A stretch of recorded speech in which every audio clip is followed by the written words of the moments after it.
Hello everyone, I'm Seneca Schaefer, and I will be showing you some of the fun and useful user settings that Overdrive offers. There are actually two user settings pages, and I will be showing you both of them. The first is for the Overdrive application itself. This settings page and the options here will vary from device to device, and I'll explain more about that later. The other settings page is on the library's Overdrive page. This settings page is the same on all devices. As we go, I'll be referring to this settings page as library settings and the other as Overdrive settings. So let's get started. From your library homepage, you can navigate to settings by going to My Account and clicking on Settings. These options will be the same no matter what type of device you are on, though some of the navigation tools may look different. In Settings, there are three different categories. In general, you control your lending periods and turn on and off automatic hold checkout.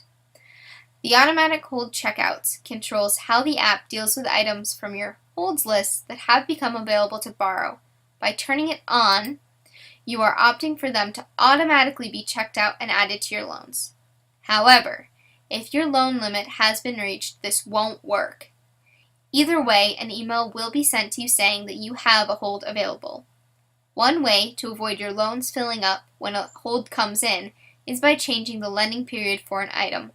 By limiting your ebooks or audiobooks to 14 or even 7 days, it means that they will automatically return sooner, and this should keep the list of loans you have checked out down. You can set these separately, so ebooks and audiobooks have different limits. It's important to note that not all libraries have the same max checkout time. For example, MCLS has max 21-day checkout, but Woodlands Collaborative only has a 14-day as their max. Additionally, libraries can also control lending periods for books in high demand, so even if your max checkout is set to 21, the book or audiobook that you are checking out may still only be available for 7 or 14 days. Next, we have Content Preferences. This is a pretty straightforward filter that controls the content that appears as suggestions while you are browsing and the items that will come up in your searches. This can come in handy if you have a small child or student using the app, as you can say you only want juvenile or young adult books to come up in searches. You can also select more than one category at a time, so you have a fair amount of control in what you're filtering. Finally, we have display options. One thing to note about these, that while they are library settings, if you have multiple devices, you will have to turn them on every device. So if I turn on high contrast, it would only be for this website, and I would have to also change it for my phone or tablet. The same goes for this dyslexic font option. It will only change it for the website, so if you need it while you're reading, you will have to change it within your borrowed material as well. So this is the Overdrive website, and there aren't a lot of account settings here, but if you end up here, you can change your personal details, such as your name and your email, and also your favorite genres and your search options. So use the Save Library Filters by default and filter results by your region. These last two control sort of what suggestions they give you based on what library you're using, what books you like, and what area that you live in. You can reach these search options just by going up to your account right up here and bringing this pull down menu to get to settings. So to reach settings, you just get to this main menu and click on settings for a phone. From there, you'll find that the options are a lot different from the website because these options are specialized for using the app on a cell phone. So for instance, you'll have options such as only download titles on Wi-Fi and automatic downloads and automatic syncing. You'll also be able to authorize and deauthorize the email that you have with Overdrive. You can also reset your e-reader brightness and delete app cookies on this page. Additionally, you can control your notification and your history from settings and control where you save your downloaded titles. So I have them saved in app storage, but I could also change this to my SD card or file storage too, where I have a lot more free space. Finally, you'll be able to send error logs to OverdriveVideo and also turn on and off your Google Analytics so you don't have to send usage stats to Google about your OverdriveVideo use. Hey everyone, my name is Heather Leverant, and today I'm going to teach you how to use OverdriveVideo. OverdriveVideo consists of a bunch of different platforms. So there's the main OverdriveVideo site, there's your local library's OverdriveVideo site, there's the application, and there is consortiums. The cool thing about OverdriveVideo is that when you search, it doesn't limit it to the library cards that you own. It actually searches everything in your area and lets you know what's close to you. The application will also let you browse and download books on the go, so you can have them right then and there. OverdriveVideo also has a lot of browsing features, so you can act like you're in a bookstore and find books that interest you from the comfort of your own home.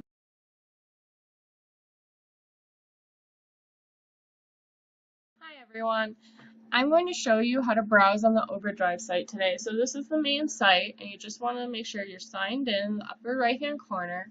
And if you ever want to come back to the main page, it's the OverdriveVideo logo in the left hand corner. So to begin, you can search and browse like as if you were in a bookstore. So you have New York Times bestsellers, recommended books by OverdriveVideo staff, 1984 read-alikes, staff librarian picks, and audiobooks. So if you know exactly what you're looking for, you can actually type in a title or author. So let's go with J.R.R. Tolkien. So we're going to have 232 results, which is a lot, and you don't want to look through all of that. So on the right-hand side, there's filters. So you can filter by media type if you're looking for an ebook or audiobook, and these signs right here tell you if it's audio or ebook. You can search by language if you want in a different language, or you can search by saved libraries, so libraries that you are a part of. So let's go ahead and do that. So now you get books that are only available at your library. So say I want to take out The Hobbit. It brings you to this screen, and you'll be able to get a synopsis of the book. You can then search by the author and just pull up books by that author, or you can search by subjects from the screen. So I want to search by fantasy because I decided I don't want this book. So now we have 93,000, so you can narrow it again, and say I want to take out Harry Potter. So I will click on that, and we come to this page. Okay, and it's the same page. So you can read a sample, or you can view it at your own library's personal OverdriveVideo site. So once we get here, you'll see that it is available. You can borrow it for 21 days. So if you wanted to go ahead and download it, you do that. But this is your personal public library site. They all look very similar. It's also similar browsing to the main OverdriveVideo site. You're just more limited on your book selection. So if you are have multiple library cards, it'll really limit you. But there's a lot of different ways to browse. You have a lot of options, and there are a ton of books. So OverdriveVideo is a great site to find something that you might not have been looking for. Happy browsing.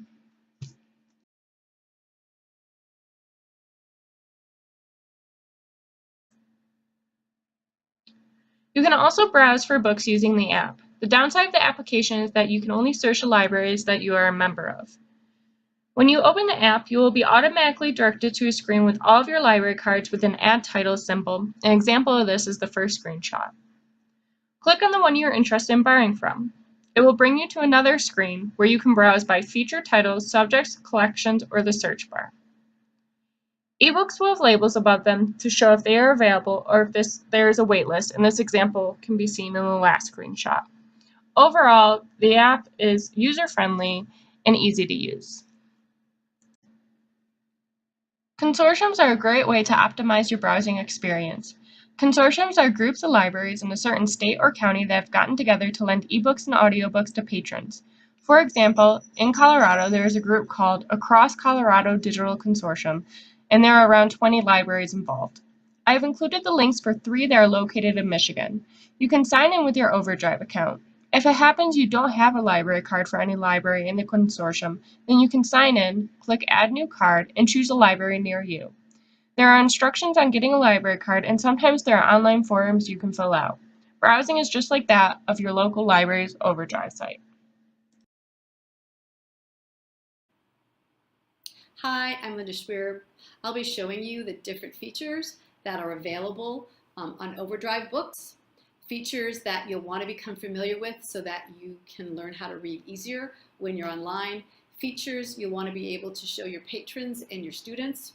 Some of the features include bookmarking pages and great passages that you read, finding chapters, and if you're on a computer, downloading it so that you don't need the internet in order to read your books. You'll also want to find the different reading settings so that it makes your life a little bit easier if you need bigger text or bigger spacing. So I hope this helps. Once you've borrowed a book from the library, you can download it on a device or read it in a computer browser. When you read it in a computer browser, it opens up a new window and you start with the title page. When you click in the middle of the page, you see that two ribbons appear. The bottom ribbon shows you where you are in the book, and the top ribbon shows you that you can search within the book. It shows you your menu options, and it shows you your reading settings. Let's start with the menu options. Your menu options include the search, chapters, bookmarks, history, reading settings, offline access, and tips and secrets. Let's start with the offline access. The first thing you're going to want to do is download your book onto your computer. Once you've done that, you don't need to be on the internet in order to read. The next thing to know is that there's a bunch of tips and secrets. These are to help you remember all the features that are available. The first one to know that's available is that you can read your book full screen, and you can do that by hitting the F key on your keyboard. The other ones you want to remember is that when you're turning pages, you can use your scrolling keys, and the right key will move you ahead a page, and the left key will turn you back a page. Let's get into some text so we can see what options we have when we're reading. When we go into our chapters, all the chapters are listed, and when you click on any one of those, it'll take you right to that text. This hand here will also help you move a page forward. Now we can decide whether you want to read in 2 columns or 1 column. Once you've made that decision, you can go to the reading settings, and you'll see that there are multiple decisions to make. You can change the size of your text. You can change the lighting background. You can change the font. If you go into custom, you have more options for fonts, and you can change the spacing options.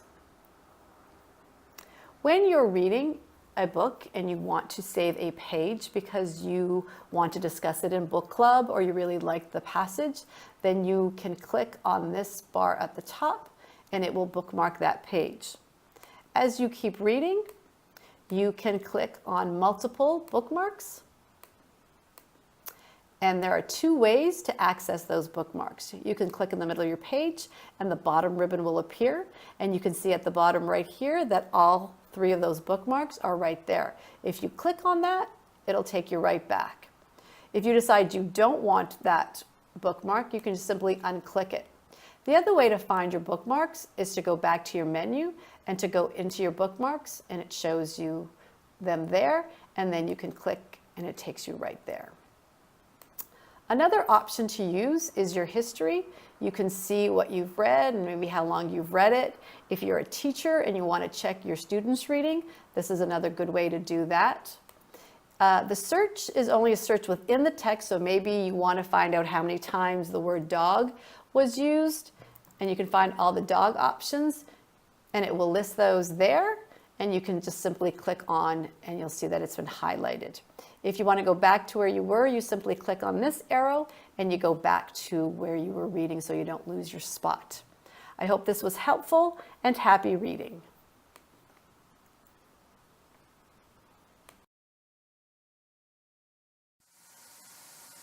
Hello everyone, my name is Julia Oparka and I'm going to demonstrate how to download Kindle ebooks as well as EPUB ebooks from OverdriveVideo. It's a fairly straightforward process.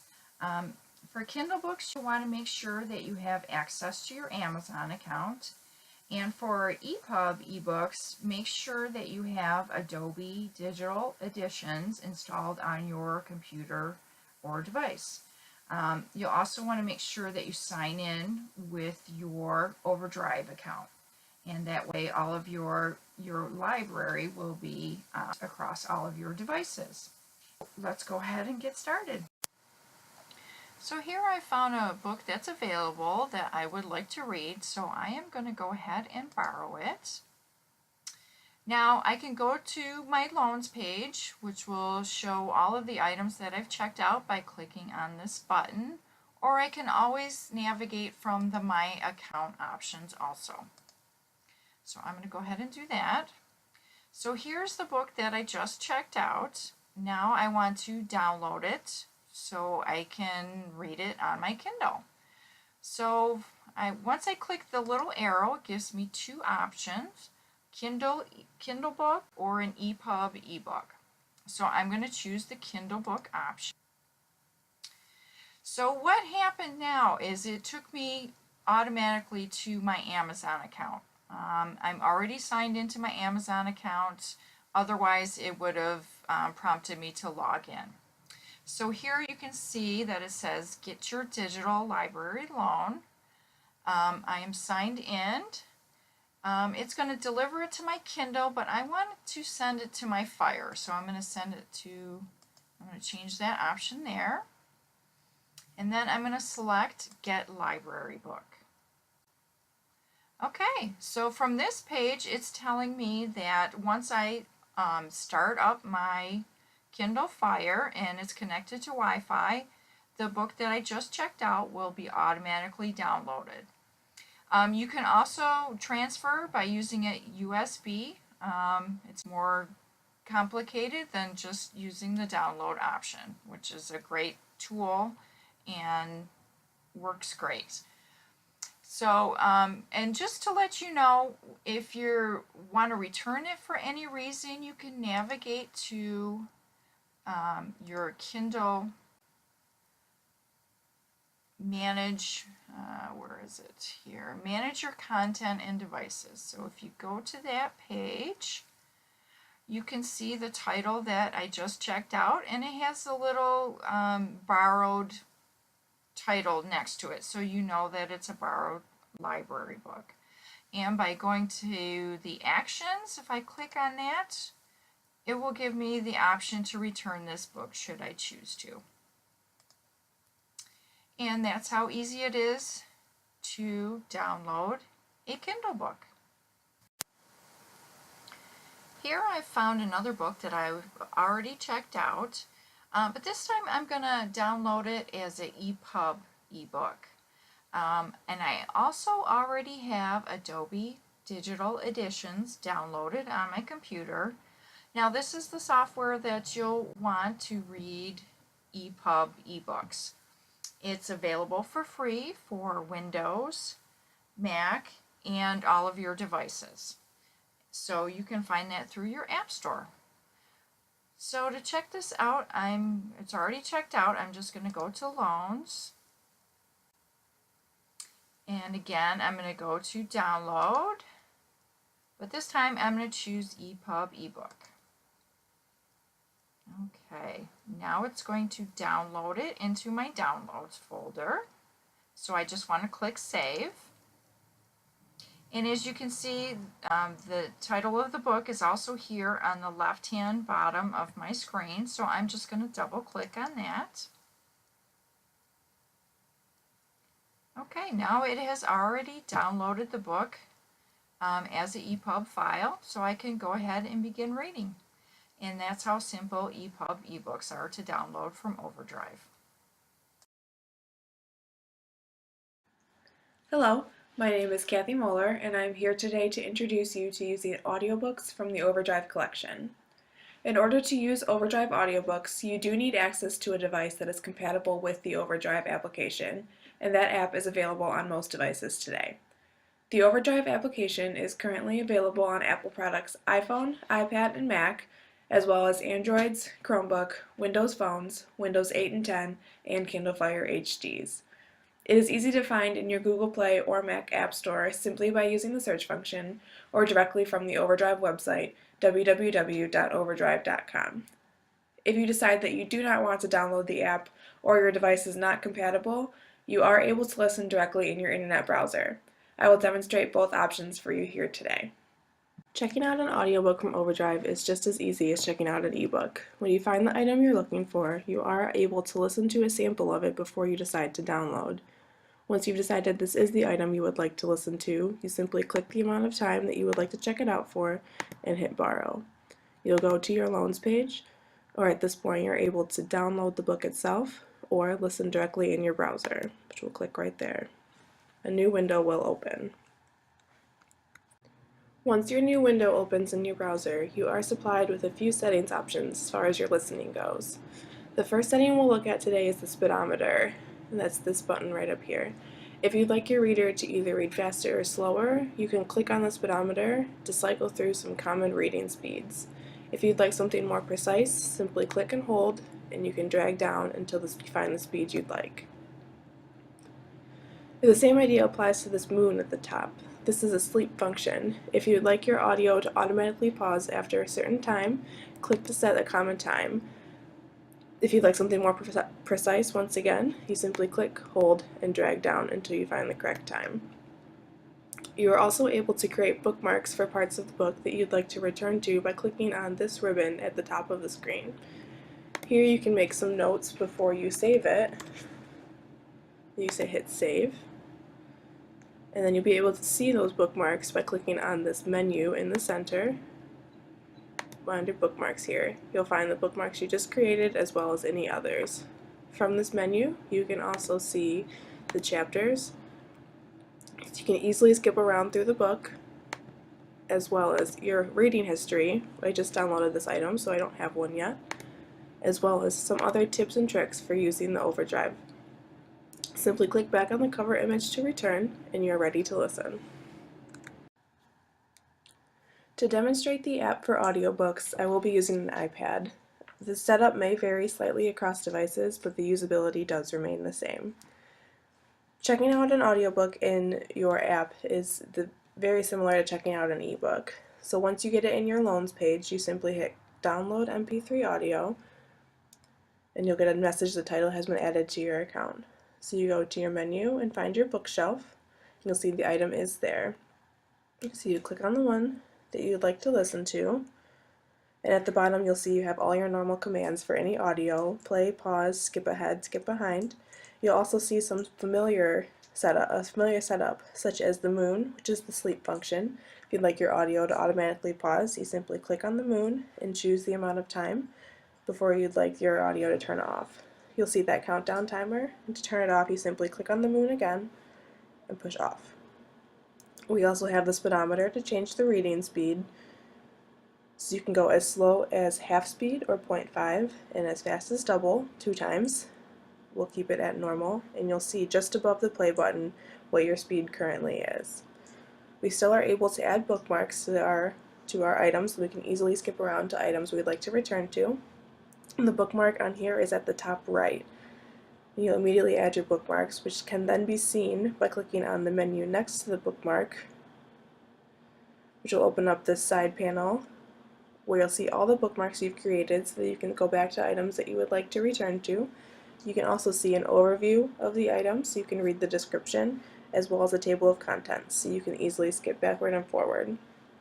To return to the item, you simply click on the cover image with your finger, and you're ready to listen to your audiobook in the OverdriveV app.